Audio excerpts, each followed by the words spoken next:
नमस्कार, इन खबर में आपका स्वागत है। बिहार में रोज कोई न कोई सनसनीखेज हत्या हो रही है। शिवरंजन झा की जो वैशाली में हत्या हुई है, उससे पहले रुपेश सिंह की जो हत्या हुई थी पटना में, उसके पहले भी कई हत्याएं हुई और लूट डकैती तो खैर होती ही रहती है। उसको लेकर के काफ़ी हंगामा हो रहा है और जो वहाँ पे विपक्ष के नेता हैं तेजस्वी यादव, उन्होंने कहा है कि यदि ज़रूरत पड़ी तो हम राष्ट्रपति के पास गुहार लेकर जाएंगे। खैर ये तो राजनीति है, लेकिन जब से 7वीं बार कमज़ोर सीएम बने हैं नीतीश कुमार, तब से उनको गुस्सा बहुत आ रहा है। आपको याद होगा तेजस्वी यादव ने जब विधानसभा में कुछ आरोप लगा दिए थे, तब वो आपे से बाहर हो गए थे और अभी जब कल पत्रकारों ने सवाल पूछा था, तब भी वो नाराज़ हो गए थे। खैर गुस्सा आता है, राजनीतिक रूप से कमज़ोर हुए हैं और इधर अपराध भी कुछ बढ़े हैं। बीजेपी का दबाव है, विपक्ष का अलग दबाव है, तो सारे दबाव के बीच में काम कर रहे हैं, इसलिए गुस्सा आ रहा है। इसी बीच में एक बड़ी खबर आ रही है। बड़ी खबर ये है कि अब वहाँ की कानून व्यवस्था संभालने में किन्नर भी मदद करेंगे बिहार में।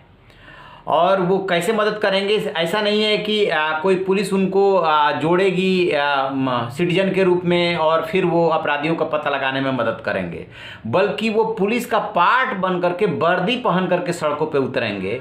और बिहार सरकार ने इस आशय का बहुत बड़ा फैसला लिया है।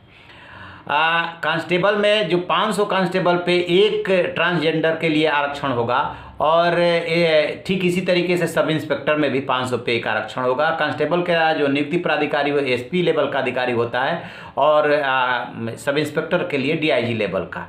दरअसल इसके बैकग्राउंड में चलेंगे तो एक मामला आया था सुप्रीम कोर्ट में और उसमें legal authority versus union of India का हुआ था। उसमें जो है सुप्रीम कोर्ट ने केंद्र सरकार से ये कहा था कि ट्रांसजेंडर के राइट्स के प्रोटेक्शन के लिए आप जो है कुछ कीजिए, एक्ट बनाइए।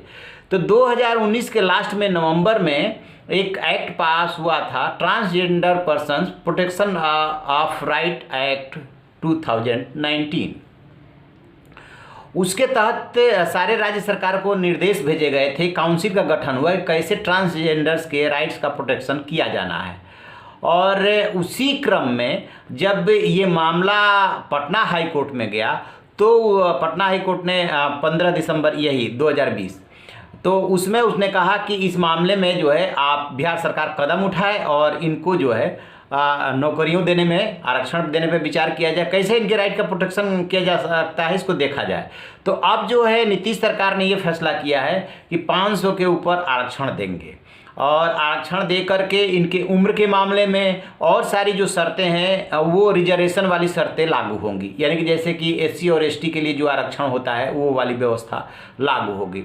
आपने हाल के दिनों में सुना होगा कोलकाता से लेकर के और कई यूनिवर्सिटी और कॉलेजों में वीसी, प्राचार्य, बड़े बड़े पदों पे ट्रांसजेंडर्स पहुँचे हैं। तो अब ये बिहार पुलिस जो कदम उठाने जा रही है, इसका इसलिए सकारात्मक परिणाम आ सकते हैं कि जो ट्रांसजेंडर्स होते हैं वो चूँकि गली गली और सड़क घर घर के बारे में जानकारी रखते हैं, इसलिए उनको बहुत सारी चीज़ों के बारे में जानकारी होती है। और अभी क्या हुआ कि उत्तर प्रदेश, बिहार पुलिस या देश की और प्रदेशों की पुलिस हो, उनकी जो उनका जो खुफिया तंत्र है, जो जानकारी देने का एक बाकायदे बना हुआ था चेन, गांव के चौकीदार से लेकर के जिसको लाल पगड़ी पहन के और डंडा लेके निकलता था, पूरे गांव की जानकारी रखता था और ऊपर तक आते आते सारी जानकारियाँ गांव से लेकर के शहर तक आ जाती थी। लेकिन अब माना जा रहा है कहीं ना कहीं ट्रेनिंग में खामी है और वो जो उसका खुफिया तंत्र था, जो सूचना का तंत्र था, वो भी कमज़ोर हुआ है, जिसकी वजह से अपराध बढ़े हैं।